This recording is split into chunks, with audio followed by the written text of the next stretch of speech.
Hold on to your kilts, folks. Outlander Season 7, Episode 12, titled Probably, because Starz is notoriously stingy with episode titles until the very last minute. Something along the lines of blood, betrayal, and bad whiskey left us gasping for air and clutching our pearls. If you thought the cliffhanger in Episode 11 was a doozy, buckle up, Buttercup, because this one's a roller coaster of rage, regret, and ridiculously reckless behavior. Remember that heart-stopping moment where Jamie's supposed death was revealed to be a spectacular case of mistaken identity? Well, the fallout was less a gentle rain and more a torrential downpour of fury. The episode opens with a scene that's less romantic rendezvous and more brutal brawl. Jamie, having just discovered Claire's intimacy with Lord John Grey, unleashes a fury the likes of which even a seasoned Highlander wouldn't expect. "You slimy, treacherous toad," Jamie roared, his fists a blur. Lord John, ever the stoic gentleman, manages a wince before the onslaught. "Jamie, I swear," he begins, but his protest is cut short by a well-aimed right hook. The ensuing fight is interrupted by a band of rebel soldiers. Seriously, the timing couldn't be more dramatic if they were choreographed by Shakespeare himself. Jamie, ever the opportunist, and perhaps a tiny bit cowardly, uses the distraction to escape, leaving Lord John, his longtime friend and practically surrogate father to William, to the tender mercies of a mob fueled by whiskey and righteous indignation. "I wouldn't leave a dog to these vultures," shouted one incredulous viewer on social media. Another chimed in, "Jamie Fraser, romantic hero or total jerk? Jury's still out. Captured and accused of war crimes he didn't commit, thanks to a conveniently timed reinstatement letter found in his pocket. Lord John finds himself staring down the barrel of a hangman's noose.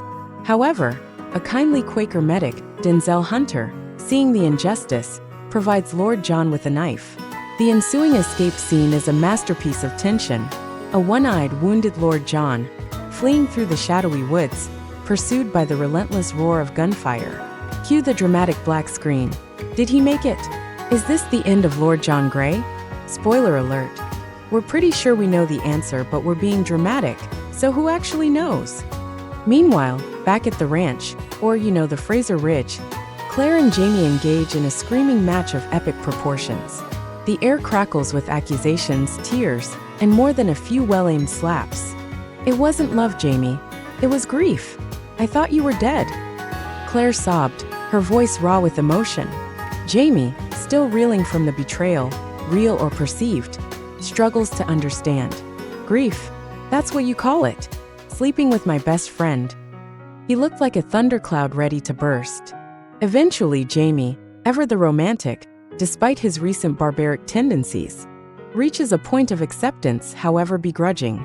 "Sleep with the whole British Army," he growls, his voice softened only slightly, "and I'd still forgive you."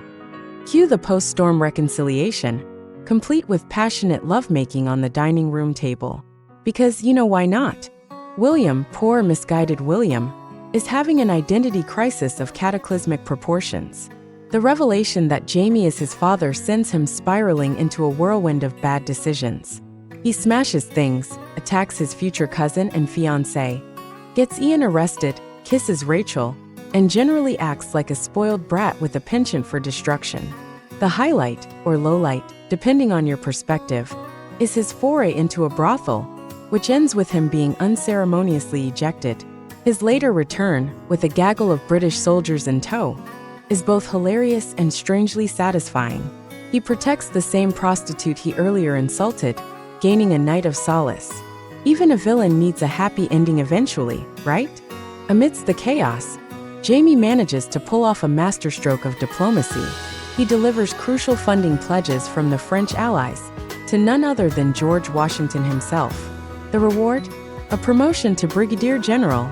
Who knew that a little bit of treason could land you a promotion? Suddenly, Jamie has a little more leverage to rescue his old pal Lord John. With only 4 episodes left in the season, the writers have left us dangling precariously over a cliff. Will Lord John survive? Will William ever grow up? Will Claire and Jamie finally work through their issues, beyond passionate makeup sex on the dining room table? Will Brianna and Roger ever get some screen time? The answers, dear readers, remain shrouded in mystery until next week. So grab your tissues, your whiskey, and brace yourselves for what promises to be a dramatic and explosive finale to Outlander Season 7. This show is nothing if not unpredictable. And honestly, that's exactly what keeps us coming back for more. This, I swear, will be one for the ages.